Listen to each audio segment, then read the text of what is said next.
You got your power station. Congratulations. But now, what do you do with it? How do you use it? How do you take care of it? This video will explain that. This is video number 2 in the series of 4. My first video was about how to choose the power station.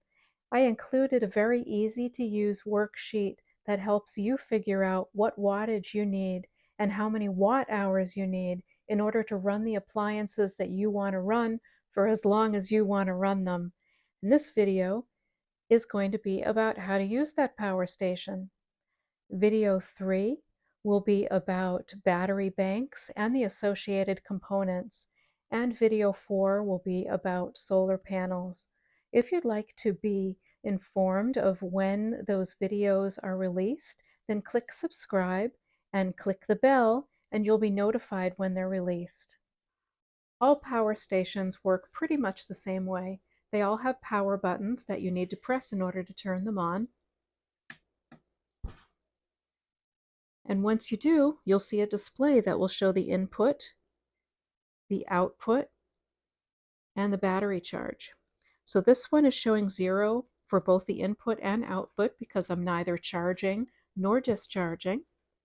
And it shows that I have 97% and 30 hours, but that all depends on what you're using. If you're using a low wattage appliance, then the battery will last for a long time. If you're using a high wattage appliance, then it won't last nearly as long. Once you do turn the power station on, you have to turn on each individual area that you want to use. This power button is for this area, which is the USB outlets, the 12-volt outlet, and the DC output. This power button is for the 120-volt outlets. So let's plug something in and see what happens.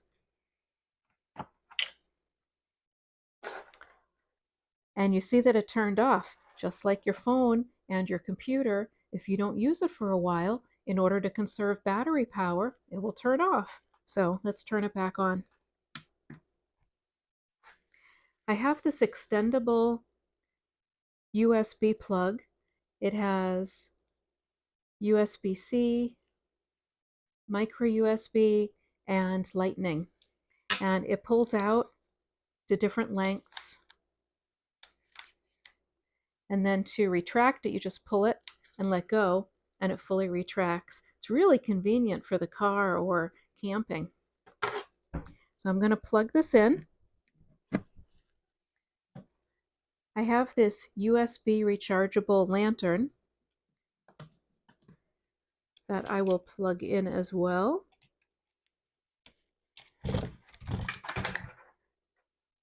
Here's its power button. But right now it's off because I haven't turned on this area. So I need to press this button again, and you'll see the indicator come on here that says DC. This light came on, and my lantern is powered.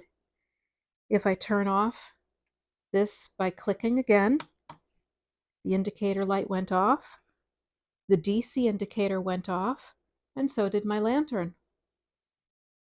Let's try it with the 120 volt.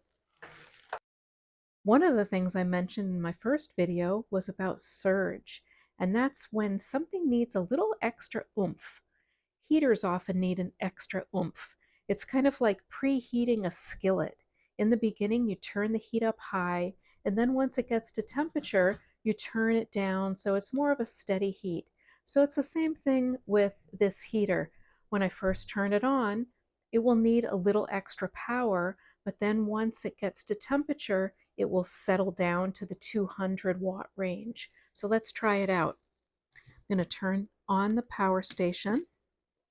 And right now, nothing is on. There's no DC, no AC. So I'm going to plug it in.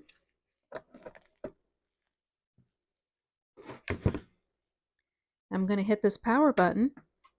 Now AC is on, the indicator's on, and my heater's on.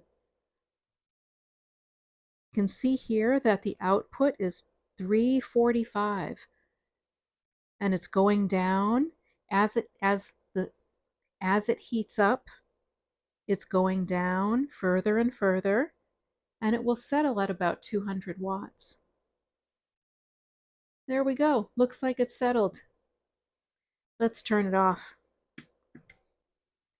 So I clicked the button, turned off the indicator light, AC went away, and my heater turned off. I turn it on again, AC is on, and my heater's on. And it's off. Power stations can be charged in a number of ways. This power station can be charged with DC, like that, or with AC,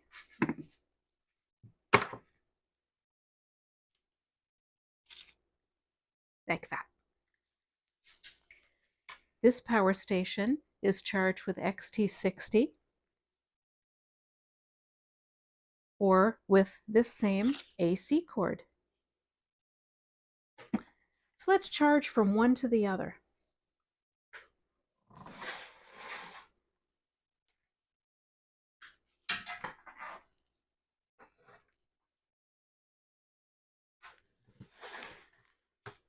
I'm going to plug this one in, turn on the power station,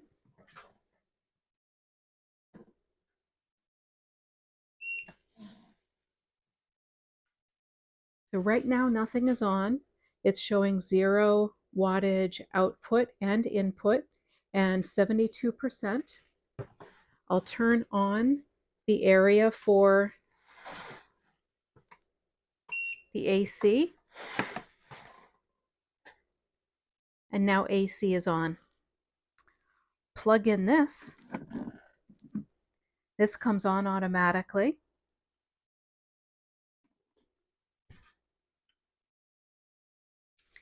And now we're getting input.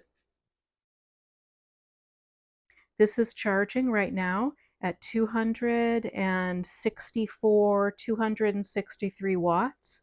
On this power station, the output is 293.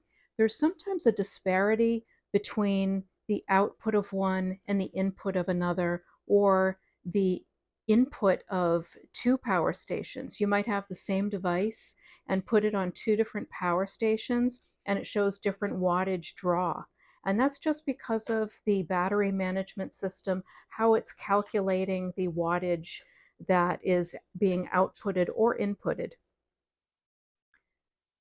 So this is charging now at 154, and it's showing an output of 182.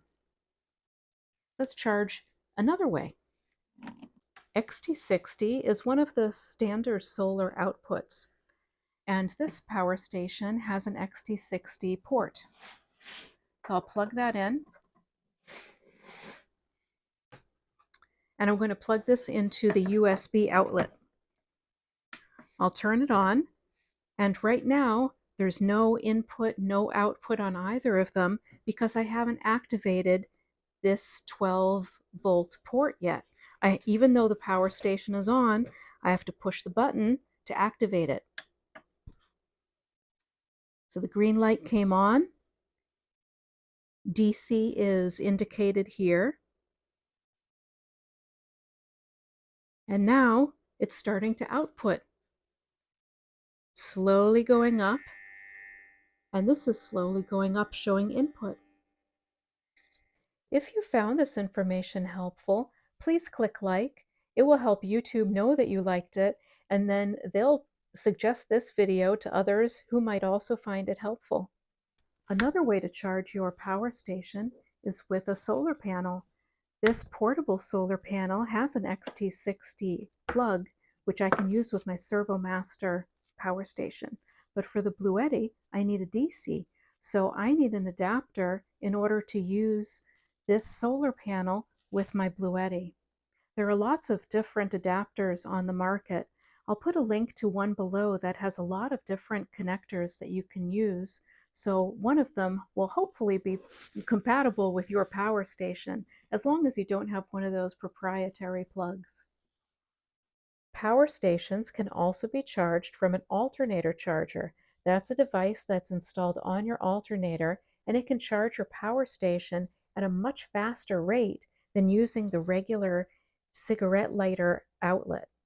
A regular cigarette lighter outlet in your vehicle is only 10 amps.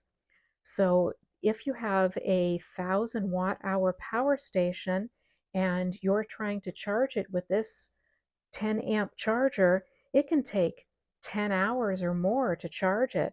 But with an alternator charger, you can charge it in just 2 or 3 hours. If you have a proprietary plug, then you can only use the alternator charger from that company, such as BLUETTI or EcoFlow. But if you don't have one of those proprietary plugs, you can use an aftermarket alternator charger, and I'll link one of those in the description below from Pecron. Power stations are convenient because they're all-in-one solutions. They don't require any maintenance, but they do require some care. This power station has all of the controls up front, but it has fans on the sides. That means that you need clearance because the fans need to cool down the power station when it gets warm from running. This power station has outlets on 3 different sides. It has the USB and the DC on the front, the AC on the side, and then charging on this other side. In addition to that, it has fans that also need clearance so that it can cool down when it's running. They cannot be used in very extreme temperatures either. Power stations will be damaged if you try to use or charge them when their internal temperatures are below freezing, and also if there's extreme heat. That can damage the power stations and also shorten their lifetime. So if you're going to be leaving these in a vehicle that's going to get very hot, crack a window or two to get some air circulating. In order to get the best lifetime out of your charging cycles, you want to keep your battery charged between 20 and 80%. That means that when it gets down to 20%, you charge it, and you charge it to a level of 80%, and then you use it again down to 20, charge it up to 80.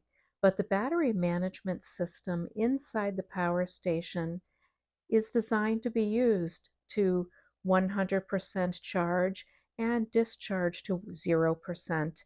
It won't harm the battery, but you won't get quite as many life cycles as if you follow that 20-80 rule. If you're going to be storing the battery for a number of months, then it's advised to charge it to a level of 60%, use it every once in a while, like every 2 months or so, and then charge it again to about 60%. I hope this answered a lot of your questions about power stations, how to use them, how to care for them, and how to charge them. If you have additional questions, feel free to comment below and also suggest other videos that you'd like me to make. Thank you for watching.